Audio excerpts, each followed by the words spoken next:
Hello guys, welcome back to our channel. So today వీడియోలో ఏంటంటే మనకి ఆర్పిఎఫ్ కానిస్టేబుల్ ఎగ్జామ్స్ వచ్చేసి 18th మార్చ్ తోటి ఎండ్ అయిపోయాయి కదా. సో ఇంకెవరికైనా మనకి ఎగ్జామ్ సెంటర్లో కొంచెం ప్రాబ్లం ఏదన్నా వచ్చి సిస్టంలో ప్రాబ్లం ఏదన్నా వచ్చి సిస్టమ్స్ స్లో అవ్వడం, సర్వర్ స్లో అవ్వడం వల్ల కొన్ని ఎగ్జామ్స్ ఆగిపోతే అవి అయితే క్లియర్ చేస్తారనమాట ఈ 1 వీక్లో. ఆ తర్వాత 1 వీక్ కల్లా మనకి ఎగ్జామ్ రిజల్ట్స్ అయితే వస్తాయి. వితిన్ 10 to 15 డేస్ లోపల ఎగ్జామ్ మనకి కీ అయితే ఇస్తాడనమాట. సో ఎగ్జామ్ వచ్చిన కీని బట్టి మన మార్క్స్ని బట్టి మనకు ముందుగానే ఒక ఐడియా అనేది ఉంటుందన్నమాట. అసలు ఎన్ని మార్క్స్ వస్తాయి, ఏంటి, క్వాలిఫై అవుతామా లేదా అనేది అక్కడే మనకి ఒక ఐడియా అనేది వస్తుందన్నమాట. ఆల్రెడీ మనకి ఎగ్జామ్ రాసినప్పుడే మనకు అర్థమైపోయి ఉంటుంది అసలు ఎగ్జామ్ పేపర్ ఎలా ఉంది, నేను క్వాలిఫై అవుతానా లేదా అని అంటే అటెంప్ట్ చేస్తున్నప్పుడే మనకి అర్థమవుతుంది అనమాట పేపర్ టఫ్నెస్ లెవెల్ ఎలా ఉంటుంది ఏంటి అనేది. సో టుడే వీడియోలో ఏంటి అంటే నార్మలైజేషన్లో మనకి మార్క్స్ కలుస్తాయాక ఎన్ని మార్క్స్ కలుస్తాయి అనేసి చాలామంది డౌట్స్ అయితే అడుగుతూ ఉన్నారు. సో నార్మలైజేషన్లో మార్క్స్ కలవడం అనేది fully based on your negative marks అండి. అంటే ఏంటంటే మనం పెట్టిన నెగిటివ్ మార్క్స్ని బట్టి ఎక్కువ నెగిటివ్ మార్క్స్ పెట్టారనుకోండి, నార్మలైజేషన్లో నెగిటివ్ మార్క్స్ వలన మనకి స్కోర్ మీద ఇంపాక్ట్ అయితే పడుతుంది. సో దానివల్ల మనకి ఒక్కోసారి మార్క్స్ మీరు పెట్టిన రైట్ ఆన్సర్స్ కంటే కూడా మార్క్స్ అనేవి డిక్రీజ్ అయితే అవ్వచ్చు.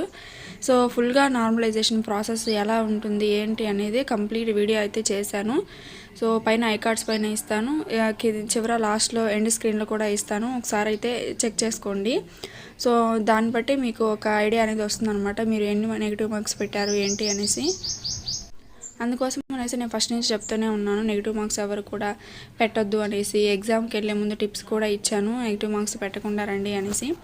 సో మీరు పెట్టిన నెగిటివ్ మార్క్స్ని బట్టి మీ యొక్క మార్క్స్ పెరగాల తరగాల అని, అండ్ మీకు వచ్చిన షిఫ్ట్ను హార్డ్గా ఉందా లేదా ఈజీగా ఉందా మోడరేట్ లెవెల్గా ఉందా, ఆ షిఫ్ట్లో ఎక్కువ మంది ఎన్ని హై స్కోర్లో అటెంప్ట్ చేయగలిగారు ఏంటి మీకు వచ్చిన షిఫ్ట్లో అనే దాన్ని బట్టి మొత్తం బేస్ అయి ఉంటుందన్నమాట నార్మలైజేషన్లో మీకు మార్క్స్ పెరగడం తగ్గడం అనేది. సో ఒక్కొక్కసారి మీరు పెట్టిన రైట్ ఆన్సర్స్కి మార్క్స్ అనేవి యాడ్ అవ్వచ్చు. ఒక్కోసారి మనకి రావాల్సిన మార్క్స్ కంటే కూడా చాలా అయితే డిక్రీజ్ అయ్యే ప్రమాదం కూడా ఉందన్నమాట. సో అది ఎక్కువగా ఇంపాక్ట్ అయితే చూపిస్తుంది మనకి. సో ఎన్ని మార్క్స్ వస్తే మనం పీఈటీ పీఎంటీకి క్వాలిఫై అవుతాము అసలు ఒక ఐడియా అనేది నేను ఆల్రెడీ వీడియో అయితే చేశాను. ఆ వీడియో కూడా పైన ఐకార్డ్స్ పైన వదిలేస్తాను, అండ్ చివర ఎండ్ స్క్రీన్లో కూడా ఇస్తాను, ఒకసారి అయితే చెక్ చేసుకోండి. సో దాన్ని బట్టే మీకు మీ యొక్క స్కోర్ కార్డులో మీ నేమ్ ఉంటుందా లేదా అనేది మీకు ముందుగానే మీరు గెస్ చేసుకోవచ్చు. ఆ తర్వాత ఇంకో విషయం ఏంటంటే ఎగ్జామ్కి మరియు పీఈటీ పీఎంటీకి ఎంత టైం ఉంటుంది ఏంటి అనేది అడుగుతూ ఉన్నారు. సో దాని గురించి కూడా ఒక చిన్న క్లారిటీ ఇస్తే అందరు కూడా గ్రౌండ్ ప్రాక్టీస్ అయితే మొదలు పెట్టుకుంటారు కదా. సో ఎవరైతే డెఫినెట్లీ నాకు అంటే మెరిట్ లిస్ట్లో నా పేరు ఉంటుంది అని అనుకుంటున్నారు, కట్ ఆఫ్ నేను క్లియర్ చేయగలుగుతాను అనుకుంటున్నారు, వాళ్ళందరూ కూడా డెఫినెట్లీ పీఈటీ పీఎంటీకి అయితే స్టార్ట్ అయితే చేయండి. ఫిజికల్ టెస్ట్ కోసం ఇప్పటి నుంచే running, high jump, long jump అయితే మొదలు పెట్టండి. సో 1-2 రోజుల్లో ప్రాక్టీస్ చేస్తే అదైతే అయిపోయేది కాదు. ఎగ్జామ్కి మనకి ఫిజికల్ టెస్ట్ టైంకి ఎంత టైం ఉంటుందంటే అప్రాక్సిమేట్గా ఇప్పుడు మనకి ఎస్ఐకి చూసుకున్నట్లయితే ఎస్ఐకి ఎగ్జామ్స్ అయిపోయిన తర్వాత 1 వీక్ నుంచి 10 డేస్ లోపల ఆన్సర్కి అయితే ఇచ్చారు. ఆ తర్వాత వితిన్ 28 days to 25 days లోపల మనకి స్కోర్ కార్డ్ అయితే వచ్చింది, కట్ ఆఫ్ కూడా వచ్చింది. సో దాన్ని బట్టి చూసుకున్నట్లయితే ఆర్పిఎఫ్ కానిస్టేబుల్ కూడా సేమ్ అదే ప్యాటర్న్ అయితే ఫాలో అవుతారు.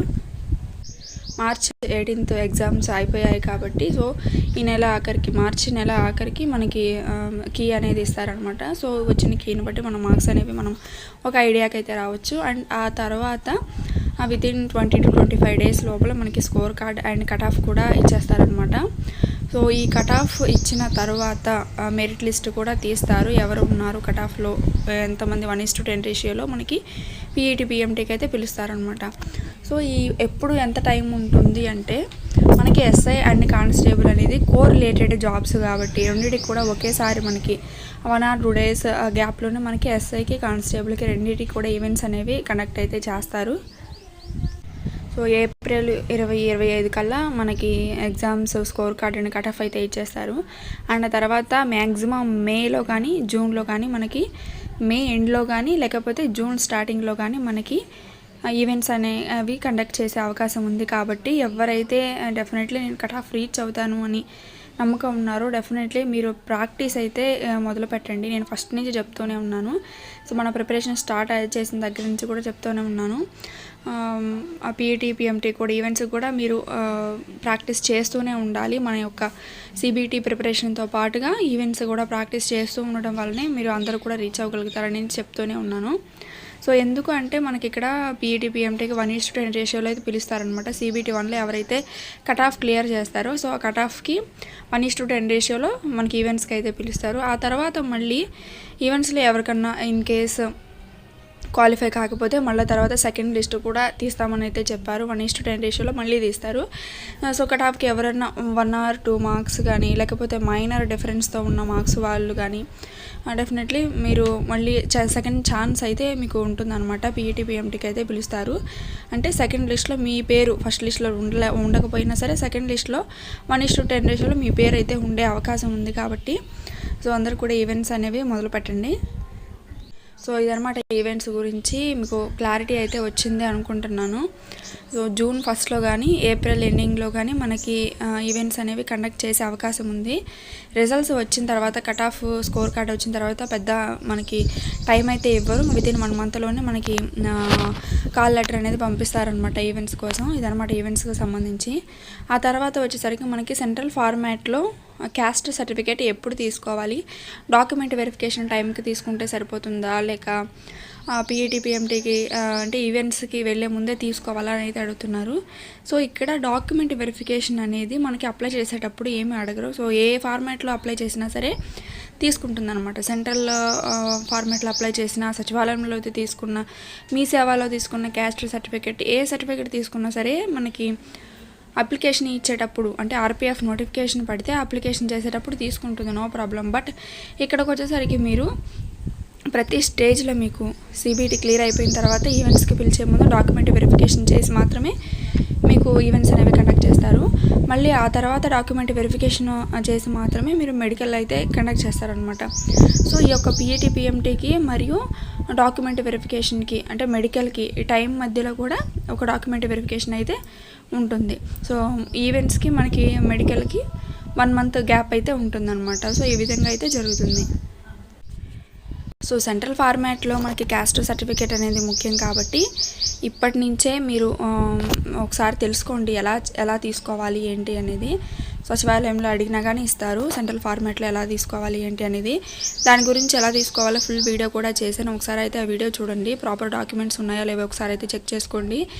అండ్ మీ యొక్క క్యాస్ట్ అనేది సెంట్రల్ లెవెల్లో ఏ సబ్ క్యాస్ట్ కిందకు వస్తుందో కూడా ఒకసారి అయితే చెక్ చేసుకోండి. సో ఎలా చూసుకోవాలి ఏంటో కూడా మొత్తం ఆ వీడియోలో అయితే చెప్పాను. సో మళ్ళీ దాని గురించి నేను చెప్పాలనుకోవట్లేదు.